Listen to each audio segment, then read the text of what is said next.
Shalom, selamat pagi, Amanginang, jemaat yang dikasihi Tuhan kita Yesus Kristus. Kita kembali bertemu di Renungan Pagi HKBP Denpasar untuk edisi hari ini, Jumat 8 November 2024. Sebelum kita mendengarkan firman Tuhan, marilah kita bernyanyi terlebih dahulu. Kita bernyanyi.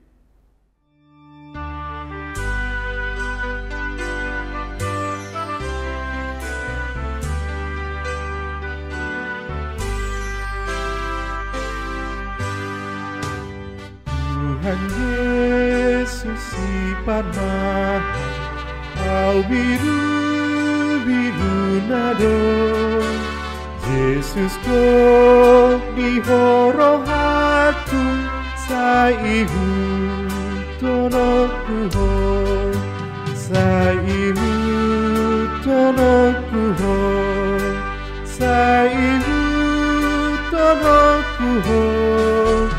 Yesus go di horo hatu saihu tonoku ho.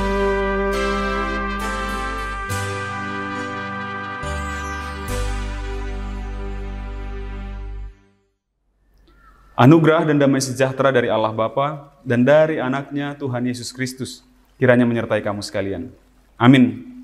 Amanginang, firman Tuhan untuk kita pada pagi hari ini tertulis dalam Injil menurut Matius pasal 9 ayat 36. Demikian firman Tuhan. Melihat orang banyak itu, tergeraklah hati Yesus oleh belas kasihan kepada mereka, karena mereka lelah dan terlantar seperti domba yang tidak bergembala. Di dalam bahasa Batak dikatakan, jadi mamereng natoropi asi marohana. Ai maheu jala marhinama godo nasida di ida songon biru-biru naso marparpahan. Demikian firman Tuhan. Amanginang, ketika orang-orang kenal dengan Yesus, mengetahui Yesus, mendengarkan kabar tentang Yesus, katakanlah istilah sekarang, ketika Yesus viral pada zamannya, banyak orang yang kemudian mencari Yesus, mengikuti Yesus. Dari beribu-ribu orang itu, mereka datang dengan berbagai alasannya sendiri. Ada yang katakan mereka datang karena penasaran, hanya sekedar penasaran. Ingat ketika Zakheus ingin melihat Yesus, dia hanya penasaran siapa Yesus dan bagaimana rupanya. Begitu. Ada orang yang seperti itu. Ada orang yang membawa penyakitnya. Banyak orang yang datang membawa penyakitnya kepada Yesus. Ada orang-orang yang sudah putus asa. Ingat ketika ada perempuan yang 12 tahun kalau tidak salah sudah menderita sakit pendarahan, itu dia sudah putus asa, dia sudah berobat ke sana kemari. Itu juga orang-orang tipe seperti itu juga ada di sana. Bahkan orang-orang yang berpikiran jahat, yang mau mencari celahnya Yesus juga ada di sana. Orang-orang yang benar-benar ingin mendengarkan firman yang unik, yang berbeda dari firman yang beredar pada saat itu oleh para pengajar-pengajar. Ada juga yang dengan tulus hendak mendengarkan Yesus atas khotbah-khotbahnya. Ada berbagai alasan, ada beberapa alasan lain Amanginang yang menjadi motivasi orang-orang untuk datang menemui Yesus pada saat itu. Tapi bisa kita lihat dari berbagai macam alasan itu, respon Yesus sama kepada mereka semua. Apa itu? Melihat orang banyak itu, tergeraklah hati Yesus oleh belas kasihan. Hatinya tergerak melihat orang yang banyak itu. Lihat tadi, dia tidak hanya tergerak belas kasihannya kepada orang yang benar-benar ingin mendengarkan firman dari Yesus. Dia tidak hanya tergerak melihat orang-orang yang datang membawa penyakit, membawa sakit penyakitnya, ingin disembuhkan begitu. Tetapi bahkan untuk orang-orang yang berniat jahat kepada Yesus pun, orang-orang yang ingin mencari celahnya Yesus pun, respon Yesus adalah tergerak oleh belas kasihan. Kenapa? Karena pada saat itu mereka kesusahan. Mengikuti Yesus itu tidak segampang itu. Maksudnya pada zaman itu pun tidak segampang itu. Artinya mereka harus pergi dari kota ke kota, dari kampung ke kampung, harus melewati padang pasir, harus melewati danau, dan yang lain-lain. Mereka harus melewati itu. Belum lagi ketika Yesus punya perahu dan mereka tidak, mereka harus keliling lagi, mengelilingi danau itu untuk dapat berjumpa dengan Yesus.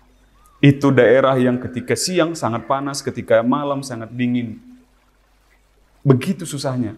Dan orang-orang yang bermacam-macam latar belakang itu ada di sana. Tapi respon Yesus adalah, maka tergeraklah hatinya oleh belas kasihan. Yesus tetap kasihan. Yesus tetap mengasihi mereka. Amin. Yesus tetap memperhatikan orang-orang itu dalam segala kelelahannya, dalam segala susah payahnya. Itu sebabnya salah satunya menginang saya katakan bahwa jangan katakan ke orang-orang teman-teman kita, saudara-saudara kita yang kalaupun menginang pernah lihat misalnya ada saudara kita yang sekiranya ada teman-teman kita, saudara kita yang datang ke ibadah tetapi pas khotbah dia keluar dari gereja, atau dia tidur ketika khotbah, atau dia bikin bising, atau dia margosip, begitu. Kecuali memang sudah mengganggu ke temannya, mungkin perlu agak diingatkan begitu. Tapi jangan katakan ibadahnya itu sia-sia. Ketika dia sedang dalam marah-marahnya begitu, tadi di rumah sedang ada ribut, misalnya dengan keluarganya yang lain sedang ada ribut. Jangan katakan kedatanganmu ke gereja sia-sia begitu. Nanti mereka jadi nggak datang lagi. Atau ketika dia malas-malasan datang ke gereja ogah-ogahan, katakan ya udah kita nggak usah datang aja, sia-sia nanti kita datang ke gereja.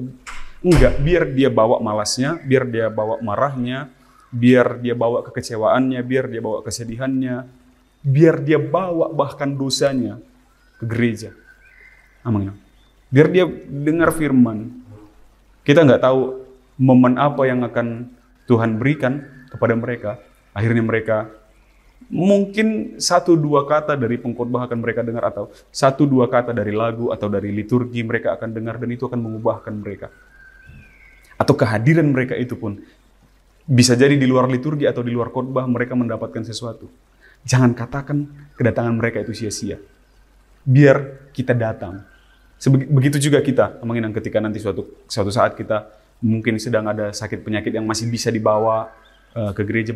Bawa sakit penyakitmu ke gereja. Bawa malasmu ke gereja, bawa ngantukmu ke gereja.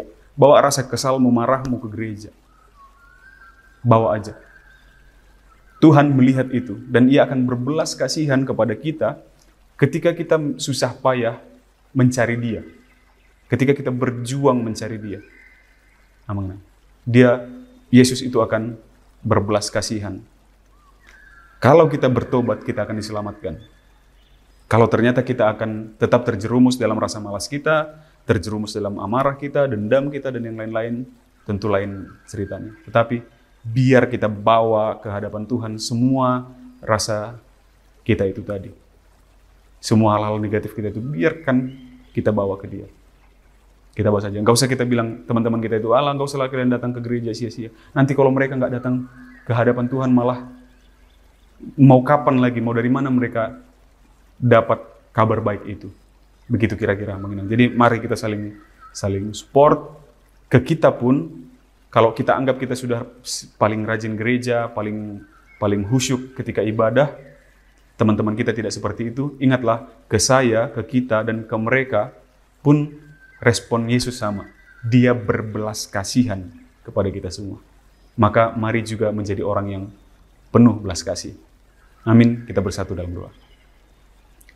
Terpujilah Engkau ya Allah Bapa atas segala anugerah-Mu di dalam kehidupan kami hingga pada saat hari ini. Terima kasih Engkau hantarkan kami ke dalam satu lagi hari yang penuh kebahagiaan ini. Kiranya Engkau berkati segala aktivitas kami, pekerjaan kami, perjalanan kami sepanjang hari ini Bapa. Biarlah dapat berjalan penuh damai sejahtera, dan kami disertai oleh kesehatan dan kekuatan yang daripada-Mu. Terima kasih atas firman-Mu yang mengingatkan kami bahwa kami adalah orang-orang yang telah mengalami belas kasihan-Mu melalui anak-Mu Yesus Kristus Tuhan kami. Maka biarlah kami juga ya Bapa menjadi orang-orang yang penuh belas kasihan. Terpujilah Engkau ya Bapa, di dalam nama anak Yesus Kristus kami berdoa dan mengucap syukur. Amin.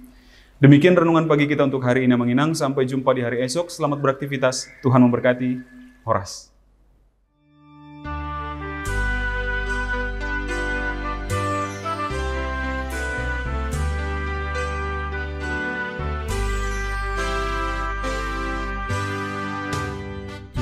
Tuhan Yesus Gembalaku, aku ini domba-Mu. Kau selalu di hatiku, aku ikut padamu. Aku ikut padamu, aku ikut padamu. Selalu ku di hatiku, aku ikut padamu.